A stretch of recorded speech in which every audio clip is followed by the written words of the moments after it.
In this video, I'm going to focus on composition and take a couple of my favourite landscape photographs from the top of and from the bottom of a truly iconic Scottish mountain, Suilven. So this was a 2-day hike with a workshop group, and as you can see from the start here, the first day's conditions were a little bit dull, so most of the photography is going to happen on that second day.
So that was our route up Suilven, and as much as the view you see here is obviously wonderful, the light didn't really happen that day, so we're going to pick it up the following morning.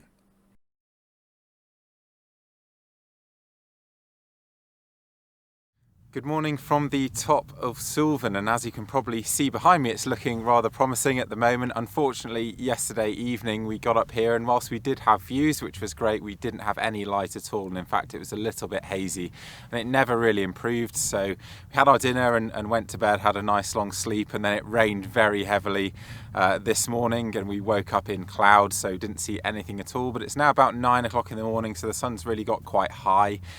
The sunrise is at about 4:30 a.m. at this time of year in Scotland, so it's a long time after sunrise, but we have this beautiful clear air.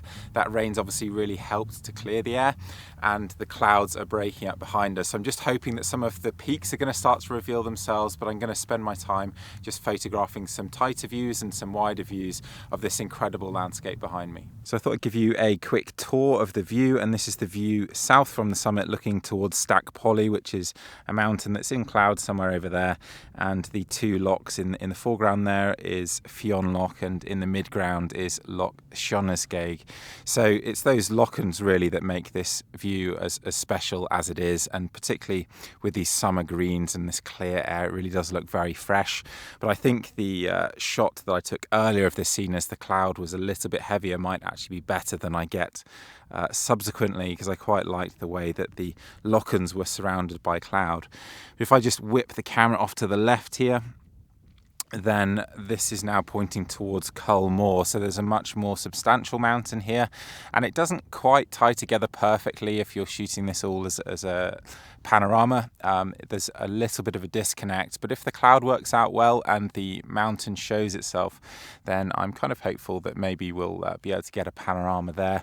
But if not, it's just been really good fun shooting these lochans down here.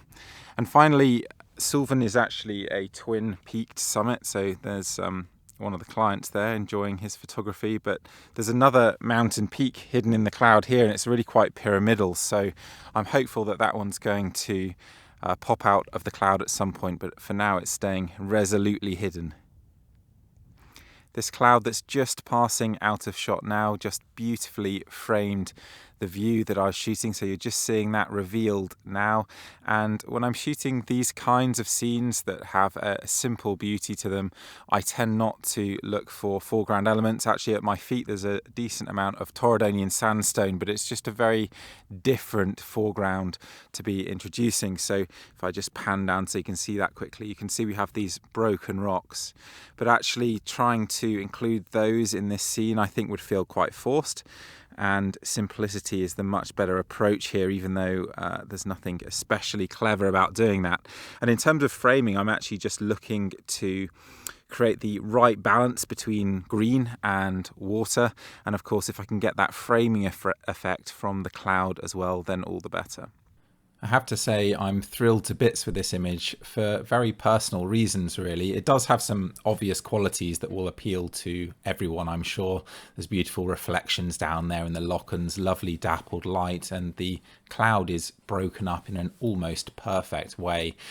So I'm sure others will enjoy this image too. But for me, it appeals because it's evocative of the first photograph I saw of this view, and that was a photograph by Joe Cornish, who featured prominently in my last video. But when I saw that photograph, I just had this sense of an almost impossible fantasy landscape of water and hills.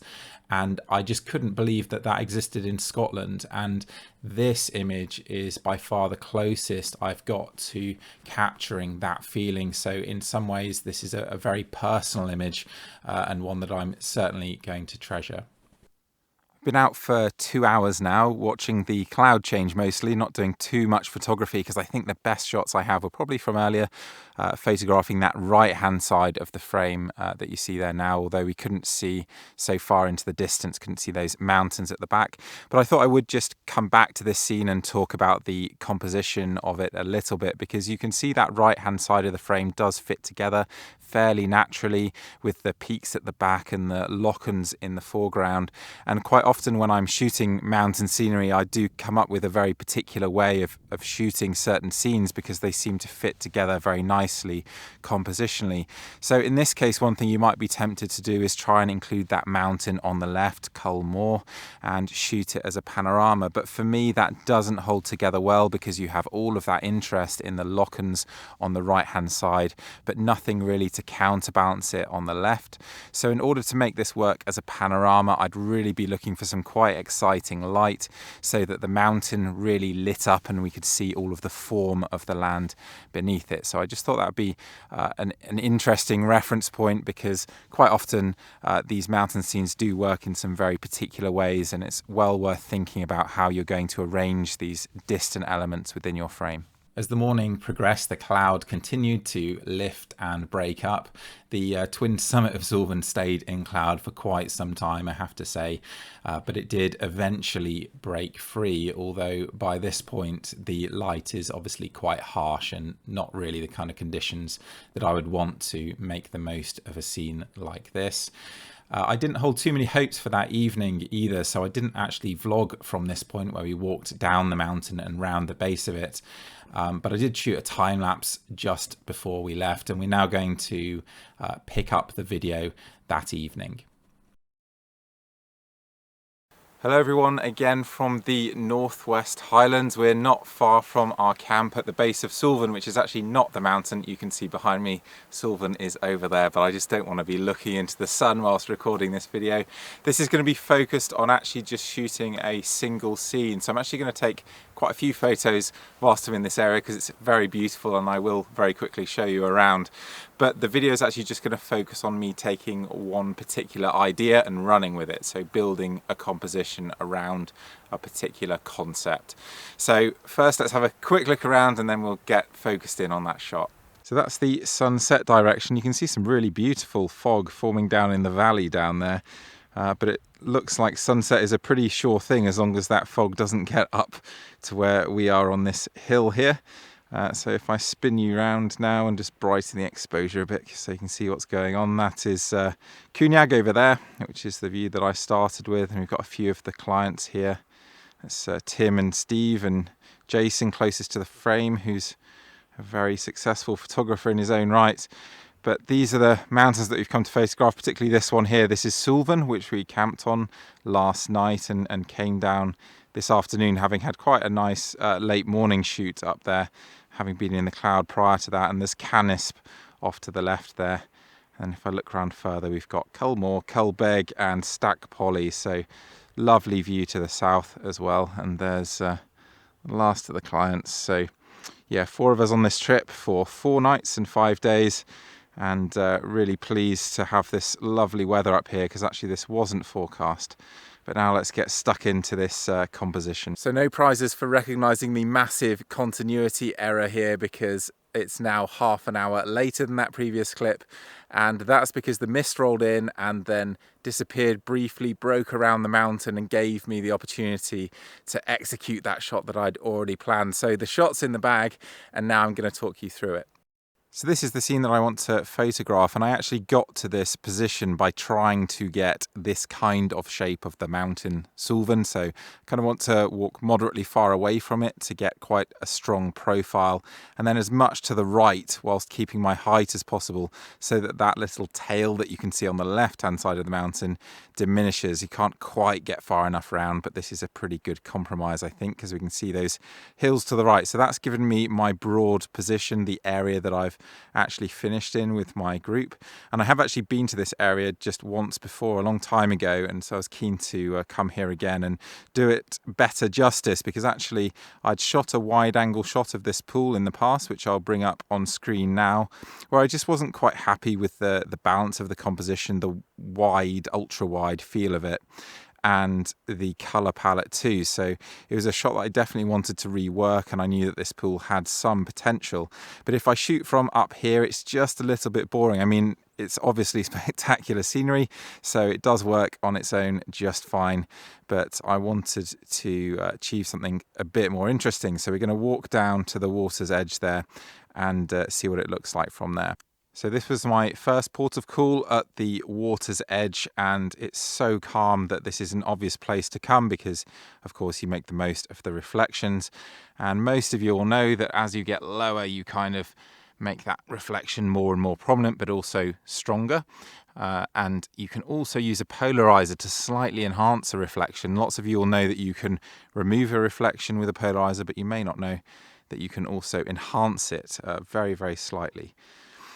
So this is the first place I came, but unfortunately it's just a little bit plain, and those rocks in the foreground, you know, they're not especially beautiful. If anything, they're maybe slightly distracting. So I thought if I got a bit further back like this, then maybe I could make use of this water coming in from the right to break up the foreground a bit. But then you end up with this swathe of grass on the left there. So that doesn't quite work for me, although it does work a little bit better. So I figured I'd wander over here, and you can see there's some beautiful conditions looking towards Canisp at the moment. I'm kind of kicking myself that I'm recording this vlog, because I think I could take a photo or two now. But I thought I'd come over here because there's this sort of spit coming out from the opposite bank that I thought maybe I could incorporate. But you can see it sort of runs into the mountain a little bit, and actually maybe a frame like that kind of works nicely, actually, especially with Canisp there, with that little bit of fog beneath it. It's actually quite an interesting shot, so maybe I'll yet come back for that one. But certainly in terms of photographing Suilven, that doesn't work, and there's just a bit of a clash there. So I then carried on to the edge, so I'm just going to dash along the edge there. And as I came to the left side of this pool, I saw these rocks down here, and you can see they've got really quite nice shapes. So that's a potential foreground. And if you see something that has potential like that, you definitely want to explore it, which is exactly what I did. So we're going to get closer and lower. And if I just lie down on this rock here, which obviously you can't see me doing, but what I'm trying to do is get the kind of framing of the mountain backdrop that I want. So zooming in and then manipulating that foreground to get the camera position that I want. And for me, having these rocks sort of run out like they do on the bottom, both on the left and on the right with that beautiful little point, is pretty ideal. And the last thing I have to do is get as low as possible. And this is where being able to position your camera in a slightly awkward position with your tripod can really pay off, because the camera now is about 6 inches above the rock, and you do need to be able to contort your tripod to do this. I'm not using my tripod at the moment because this is just handheld, but the reason I wanted to get lower and closer was to get more of that mountain reflection in. So the same idea that I was talking about earlier. And as it was, we had some incredible mist enveloping the mountain and then wrapping around it. So I just experimented with having the camera as far right as here and as far left as here. So just slightly modifying my composition to position the mountain very centrally, or just slightly off to the side, just to play around with the impact of the mountain.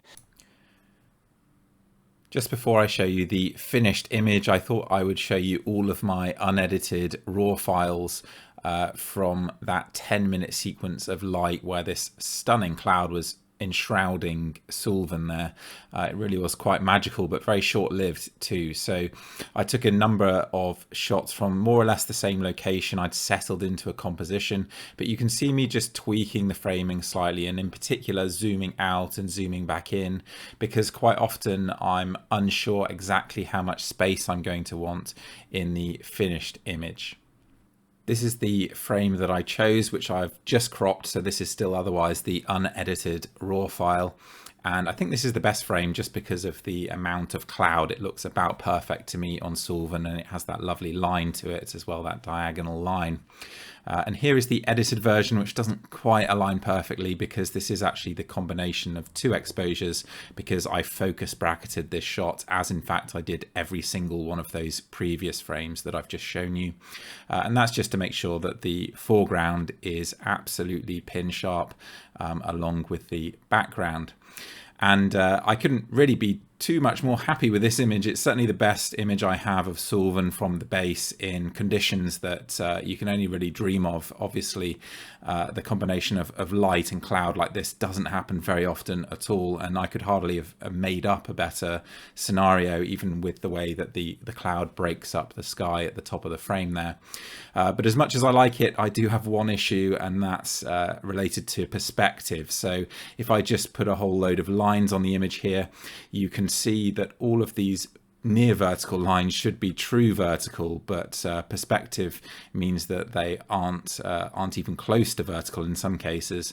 And that horizontal line where the reflection is, to me it's just this visual cue that the image should be rotated more to the left, but then other lines tell me to rotate it to the right, so it creates a bit of dissonance for me, which I don't particularly like. But then I'm not sure that there's a way that I could solve that. The image is level. And really what I need is a camera with perspective correction, which of course Joe was discussing in the last video I posted. So there you go. I suppose I could correct that with some warping, but I'm not particularly inclined to do that. And it's still an image that I'm very, very happy with. I had to show you guys this sunset because that's pretty cool with the mist rolling through there. Wow, what a scene. We weren't expecting any of this. Pretty amazing stuff. If you would like to come on an adventure like this, then I'm running a trip in May in Torridon, which I've just put up on my website, alexnail.com.